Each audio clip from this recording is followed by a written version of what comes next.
श्रीकृष्णप्रेमी महाप्रभुना प्रणीतः श्रीकृष्णभक्तिरसोदयं षष्ठः परिच्छेदः मन्त्रवर्णना। मन्त्रं वक्ष्यामि कृष्णस्य जपता मङ्गलप्रदं यस्य स्मरणमात्रेण सर्वदा सुलभो हरिः। जयपूर्वं च श्रीपूर्वं राधे कृष्णेति कीर्तयेत् अयमेव परो मन्त्रः प्रेमोत्कर्षरसप्रदः। राधे कृष्णेति सततं कीर्तयेत् चतुरक्षरं किं मन्त्रैः साधनैर्लोके नियमान्तरसंयुतैः। शिक्षयन्ति सुखं राधा कराब्जदलसंस्थितं कृष्णेति मधुरं नाम प्राप्नोति परमं सुखं। राधे राधेति सततं वेणुं वादयते हरिः तन्नादमुग्धा मुनयो प्यनुगच्छन्ति माधवं। राधे कृष्णेति मधुरं सदा गायन्ति गोपिकाः तस्मात् तासां पदरजो वाञ्छन्त्यजमुखासुराः।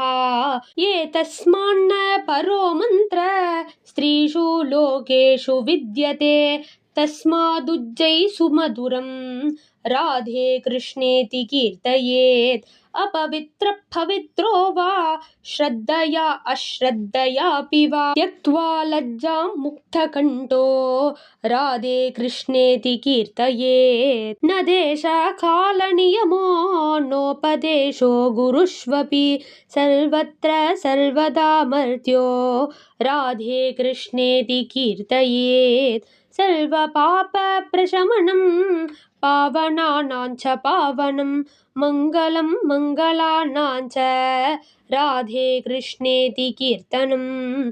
हरे नाम मयि मूर्ति राधे कृष्णेति सर्वदा यस्य नृत्यति जिह्वाग्रे स वै भागवतोत्तमः। अहर्निशं कीर्तयेद्यो राधे कृष्णेति सुस्वरं स एव भगवान् कृष्णः साक्षात् भूति विराजते।